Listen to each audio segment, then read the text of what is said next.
Oakwood Hills is the kind of place I usually only drive through to admire the manicured lawns and two-story brick houses. $700 to live there for a week and feed a cat? It was a no-brainer. I replied immediately. The owner, Eleanor, messaged me back within minutes.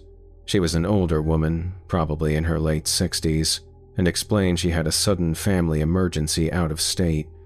We met an hour later at her beautiful, sprawling home. It was even nicer on the inside, all dark wood, antique furniture, and the quiet, calm smell of old books and lemon polish. Eleanor was a whirlwind of stressed energy. "Thank you so much for coming on such short notice," she said, wringing her hands. "My sister, well, it's all very sudden." She introduced me to Jasper, a magnificent, fluffy orange cat who blinked at me once from his throne on a velvet armchair before closing his eyes again. He looked about 100 years old and profoundly unbothered by anything. "He's very low maintenance," she assured me, pulling on her coat. Her taxi was already idling in the driveway. "The food is in the pantry. His litter is in the laundry room. Everything you need to know is on here." She handed me a single, crisply folded piece of typed paper. "Please," she said, and her eyes, wide and serious, locked onto mine. "Just follow it to the letter. It's for Jasper's peace of mind and yours." Then she was gone, leaving me alone in the silent, cavernous house with a sleeping cat and a list. I tossed my bag in the guest room, grabbed a soda from the fridge, and sat down at the heavy oak dining table to read the instructions. Jasper's care and house rules. Feed Jasper 1 can of ocean whitefish and tuna wet food at 8 a.m. and 8 p.m. He will not eat any other flavor. Clean the litter box once daily, preferably in the morning. Jasper enjoys listening to classical music in the evenings. The radio in the study is already tuned to 96.3 FM. Please play it for him from 9 p.m. until 11 p.m. It helps him relax. Do not leave the back porch light on after midnight. If you find it on, do not go outside to turn it off. Go to the master bedroom, close the door, and wait until you hear the sun rise. You may hear a faint tapping sound from the air vent in the guest bathroom. It is not a mouse. Do not acknowledge it. It will get louder if you do. At some point during the week, Jasper will sit at the top of the basement stairs and meow 3 times. When he does this, you must go down, lock the heavy bolt on the far steel door, and come back upstairs immediately. Do not speak, do not turn on the main basement light, only use your phone's flashlight, and do not, under any circumstances, linger. He is letting you know it's time. I read the list twice. The first 3 rules were standard, if a little quirky. The classical music thing made me smile, but then I got to number 4. My smile faded. By the time I finished number 6, a weird knot had formed in my stomach. He is letting you know it's time. Time for what? I shook my head and laughed. A short, nervous bark of a sound that seemed too loud in the quiet house. Eleanor was clearly an eccentric. Probably a lonely widow with an overactive imagination, personifying the creaks and groans of her old house. Still, for $700, I could play along with her weird games. The first 2 days were a breeze. I fed the cat, scooped the litter, and dutifully turned on the classical station every night. Jasper would purr contentedly on the rug in the study while violins swelled from the old radio. It was peaceful. I binged a show on her massive TV, ate her food, and felt like I was on a paid vacation. I completely forgot about the weirder rules. On the 3rd night, I was brushing my teeth in the guest bathroom. As I bent over to spit, I heard it. Tap, tap, tap, tap. It was faint, metallic, and coming directly from the slatted vent near the floor. I froze, toothpaste foam still on my lips. My mind immediately went to the list. It is not a mouse. I swallowed, my throat suddenly dry. It was just the pipes, or the HVAC system kicks on. Old houses make noises. I told myself this over and over as I quickly finished up and practically ran out of the bathroom, shutting the door firmly behind me. I consciously avoided that bathroom for the rest of the week. The fifth night is when the real fear sets in. I'd fallen asleep on the couch watching a movie and woke up around 2 a.m., stiff and disoriented. The house was pitch black, except for a pale, sickly yellow light filtering in through the living room's bay window, the back porch light. My heart hammered against my ribs. I must have flipped the switch by mistake when I came in earlier. I stood up, every instinct telling me to go to the back door and turn it off. It was a simple switch, a 5-second task, but Eleanor's words screamed in my head, "Do not go outside to turn it off. Go to the master bedroom, close the door, and wait until you hear the sun rise." It was ridiculous.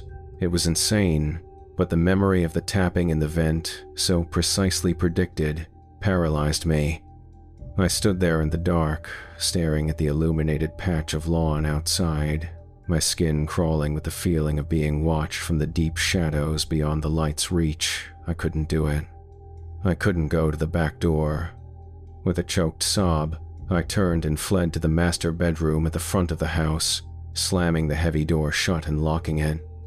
I didn't sleep a wink, just sat on the floor with my back to the door, listening to the normal night sounds of crickets and distant traffic, trying to convince myself they were the only things out there. By day 6, I was a wreck.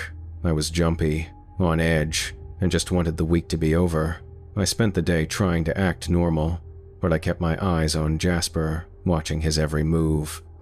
He just slept, ate, and purred, oblivious to my growing dread. That night, around 10 p.m., I was in the kitchen making tea when I heard it. It wasn't a meow for food or attention. It was a low, deliberate, almost mournful sound. Meow. I stopped the kettle halfway to my mug. It came from the hallway. Meow. The second one was deeper, colder. Meow. The third and final meow was utterly definitive. My blood turned to ice water. I crept out of the kitchen and peered down the long, shadowed hallway. There, at the very top of the basement stairs, sat Jasper. His silhouette was stark against the dark, and his eyes seemed to glow as he stared at me, unblinking. He had done exactly what the list said he would. My rational mind was screaming at me, "It's a cat meowing at a door. This is crazy. Just go to bed." But the terror of the last few days had worn me down. The porch light, the tapping, Eleanor's warning. What if this wasn't a game? My feet moved before my brain could stop them. I grabbed my phone, turned on its flashlight, and walked toward the basement door. Jasper watched me approach, then turned and trotted away into the living room as if his work was done. I opened the door. The air that rose to meet me was cold and smelled of damp earth and something else, something metallic and vaguely spoiled. I took a deep breath and started down the steep wooden steps, my phone's beam cutting a pathetic, trembling path through the oppressive blackness. The basement was huge and unfinished, with stone walls and a concrete floor. My light swept over old furniture covered in white sheets, stacks of boxes, and a disused furnace. And there, at the far end of the room, was the door. It didn't belong. It was a thick, steel fire door, like something you'd find in a factory or an asylum, set into the stone foundation. It was scarred and dented, with a massive iron slide bolt. As my light hit it, I heard a noise from the other side. It was a soft, wet, scraping sound, a dragging, like a heavy sack of wet cement being pulled slowly across a rough floor. My breath hitched in my throat. My hand, slick with sweat, trembled as I reached for the bolt. It was cold and heavy. The scraping stopped, as if it knew I was there. I held my breath, listening. There was only silence. Then, a low, wet gurgle. With a surge of pure adrenaline, I slammed the iron bolt home. The clunk echoed in the vast, silent space. The moment it locked, a furious, frantic scratching erupted from the other side of the door. It was frenzied and powerful, the sound of thick claws gouging deep into metal. I didn't wait to hear more. I scrambled back up the stairs, not daring to look behind me, slammed the basement door shut, and fumbled with the lock. I spent the rest of the night, my last night, huddled in the brightly lit living room, waiting for the sun. Eleanor came back the next morning, cheerful and refreshed. "Oh, thank you, dear, thank you," she said, bustling in with her suitcase. "You're a lifesaver." She counted out $700 bills and pressed them into my hand. "Everything went smoothly, I hope? Jasper wasn't any trouble?"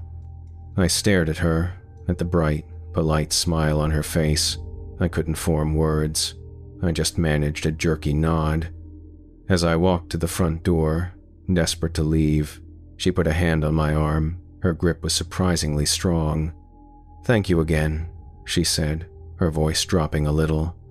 Her smile was strange now, and it didn't come close to reaching her tired, knowing eyes. "You have no idea how much I appreciate this." I got in my car and drove away as fast as I could, checking my rearview mirror every few seconds. I wasn't checking for cops. I was just checking to make sure nothing was following me.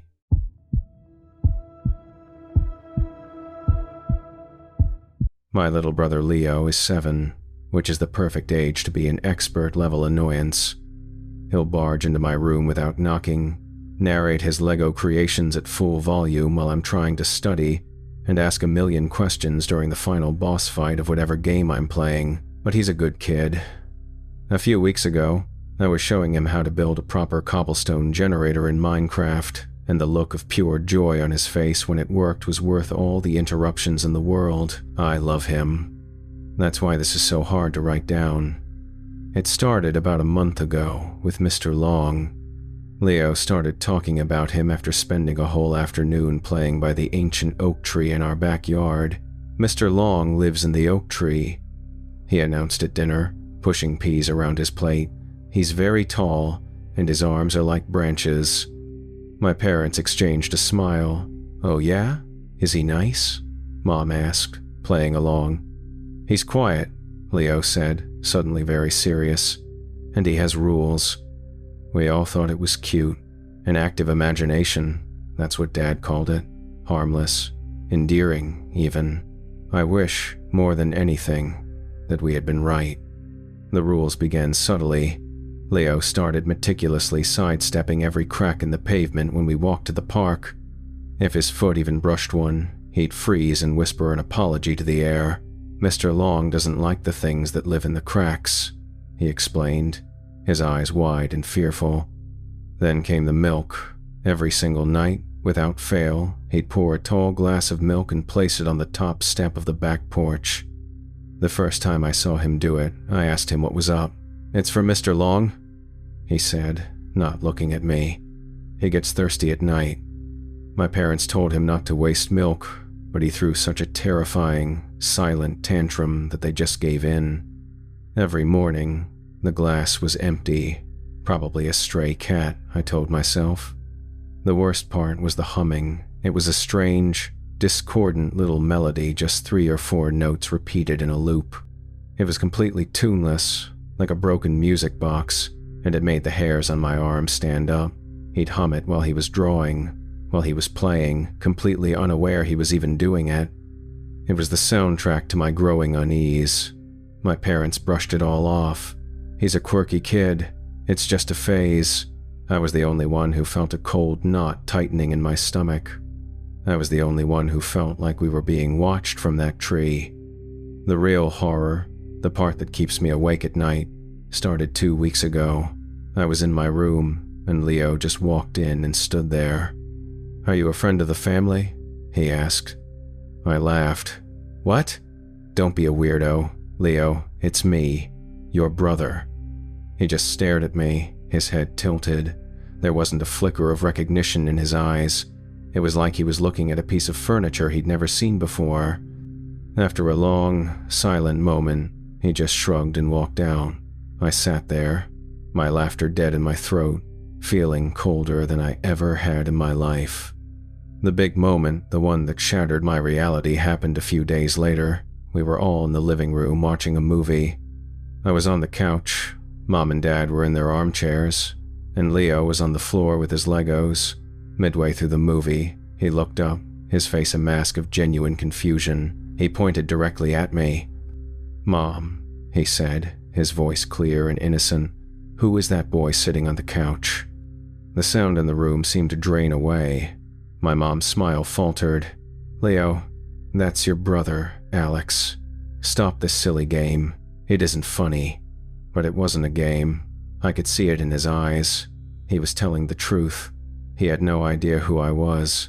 From that moment on, I became a ghost in my own home. He wouldn't speak to me. If I walked into a room, he would stop what he was doing and watch me with wary, suspicious eyes. If I got too close, he would flinch and move away, hiding behind Mom's legs like I was some dangerous stranger. I became desperate. I needed to prove I was real, that I belonged here. I pulled out our old photo albums, my hand shaking. I opened one to a picture of us at the beach last summer.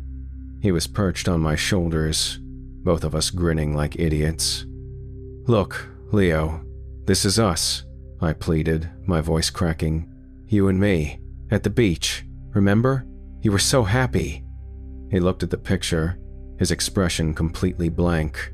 He reached out a small finger and touched my face in the photo. Then he looked up at me. "Mr. Long says not to believe old pictures," he said softly. "He says they can lie." My parents are finally worried, not because they believe me, but because they think something is medically wrong with Leo. They've scheduled appointments with a doctor, a child psychologist. They keep telling me not to overreact, that I'm just upsetting Leo more. I've never felt so utterly alone. Tonight, I couldn't take it anymore. I waited until Leo was asleep and I snuck into his room, searching for something, anything, that could explain what was happening. I found his box of crayons and drawing paper under his bed. I sifted through pictures of dinosaurs and superheroes and our dog, and then I found it. It was a drawing of our family in front of the house. There was Mom, with her curly hair. There was Dad, taller than her. There was Leo, holding their hands. And next to the big, imposing oak tree, there was a new figure. It was incredibly tall and thin, drawn in brown and black crayon. Its body was a straight line, and its arms were long, jagged branches that reached almost to the roof of the house. Mr. Long. And then my heart stopped. On the other side of my parents, next to my mom, there was a space, a person-shaped void that had been violently, furiously scribbled over with a black crayon. The paper was thin and torn in that spot from the pressure. A figure had been there, my figure. I had been completely, brutally erased. I'm holding the drawing now, looking out my window at the backyard. The sun is setting, and the old oak tree is casting long, grasping shadows across the lawn. They look like arms, like branches. Downstairs, I can hear the faint, atonal sound of Leo humming in his sleep. And I finally understand. Mr. Long isn't just an imaginary friend. He's a replacement. And he's winning.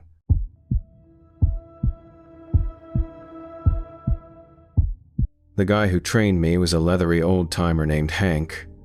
On his last day, he handed me a greasy, laminated sheet of paper with 9 rules handwritten in blocky capital letters, official manuals in the desk.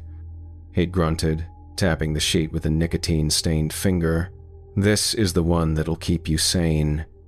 Most of the rules were quirky, practical bits of wisdom you only get from decades on the job. Rule 3. The generator sputters on Tuesdays. Give it a good kick on the left side. It likes the attention. Rule 6. Don't trust the weather report from the valley. Trust the squirrels. If they're hoarding pine cones like the world's about to end, a storm's coming. They were charming, and they all proved to be true, but the last one was different. The tone of the writing changed. The playful scrawl became a grim, forceful press of the pen. Rule #9. If you see 3 quick flashes from Tower 7, followed by one long one, the Smiley Face, do not respond. Do not shine your light back. Turn off all your lights, lock the main hatch, and get away from the windows. Radio it in as a no contest and nothing else. Don't ask questions. just pray for sunrise. The weird part? On our final hike out, I'd asked Hank where Tower 7 was. He'd laughed, a dry, crackling sound. Hell, kid, that thing fell in a storm back in '09. Nothing out there now but a pile of scrap and a concrete foundation. Guess it's just one of them local legends. A prank for the new guy, I figured. I'd been here for 6 weeks. The rules had become a funny anecdote I planned to tell my friends back at school. I'd kicked the generator, I'd learned to read the squirrels, and my life had settled into a peaceful, predictable rhythm.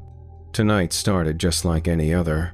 A cool breeze was rustling the trees, the sun had set in a spectacular blaze of orange and purple, and I was sitting back with a lukewarm coffee and a worn paperback. The silence was my comfortable old friend. Then I saw it.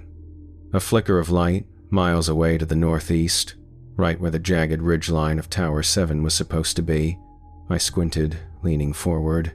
Probably heat lightning, but it was a clear night. Then it came again, not a flicker, a deliberate flash, sharp and piercing. Flash, flash, flash.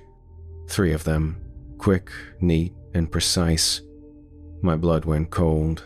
The book slipped from my fingers and hit the floor with a dull thud. I was holding my breath, my heart suddenly a frantic drum against my ribs. It's a coincidence, my brain screamed. It's campers. It's nothing. And then, a single, long, horizontal beam of light sliced through the darkness, hanging there for a full 2 seconds before vanishing. 3 dots and a line, a smiley face, drawn on the canvas of the night. The comfortable silence was gone. In its place was a predatory, oppressive quiet that seemed to be listening. Every shadow in the forest below deepened, coalescing into something menacing. Rule #9, the old man's joke, wasn't a joke anymore. It was a command. My hands were shaking so badly I could barely grab the radio handset.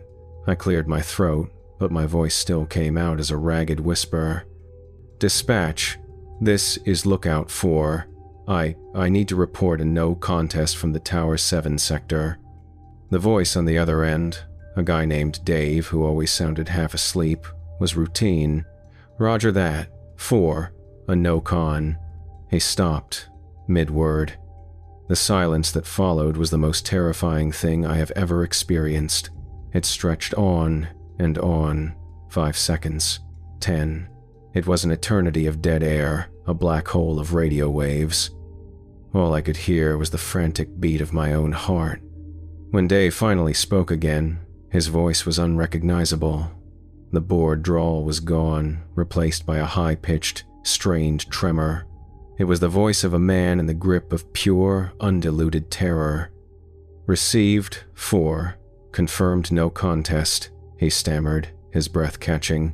Follow protocol. Turn everything off. Do not use this radio again until dawn. He paused, and I heard what sounded like a choked sob. We cannot help you. I repeat, we cannot help you. Good luck. The line clicked to static. My mind reeled. We cannot help you. The meaning of no contest slammed into me with the force of a physical blow. You don't contest it. You don't fight it. You don't even engage. You just hide and pray it doesn't find you. I scrambled into action, pure adrenaline surging through me. I killed the generator, plunging my world into absolute darkness. The single gas lantern was next, its hiss dying with a soft pop. I crawled on my hands and knees to the trapdoor that led down the stairs and through the heavy iron bolt. The clunk of it sliding into place echoed in my tiny, dark prison. Then, as per the rule, I crawled to the solid wall, away from the panoramic glass windows, and curled into a ball. The night passed in an agony of listening. For the first hour, there was nothing but the sound of the wind. My imagination ran wild, populating the darkness with 1,000 horrors. Then I heard a sound from below. Tap. It was faint, a metallic sound. Tap. It was louder, closer. It was the sound of something hard striking one of the steel support legs of my tower. tap. It started a rhythm, a slow, deliberate circle around the base of the tower. Tap, tap, tap. Something was down there, patiently, methodically, inspecting my cage. I clamped my hands over my mouth to stifle a scream, tears streaming down my face. After what felt like an hour, the tapping stopped directly below me. The silence that followed was somehow worse. Then came the new sound. It was a low, guttural rasp, a grotesque mimicry carried on the wind, seeming to come from the trees, from the air, from everywhere at once. It was forming words. The words from the radio. We can not help you. The voice wasn't human. It was like rocks grinding together, trying to imitate speech it had only heard once. It repeated the phrase over and over, a slow, mocking chant that burrowed into my brain. I don't know when I passed out from sheer terror, but I woke to a thin, gray line of light on the eastern horizon. The sounds were gone. The forest was silent again. I stayed curled on the floor until the sun was fully up, bathing my tower in warm, golden light. The world outside looked the same, peaceful, majestic, a complete and utter lie. I'm not waiting for a replacement. I'm not radioing in. I've packed my bag with trembling hands. In a few minutes, I'm going to unbolt the hatch, climb down those 70 feet of steel, and I am going to walk until I hit a road. I am never coming back here. Let the forest keep its secrets. Let it keep whatever smiles in the dark. I don't want to know. I just want to forget.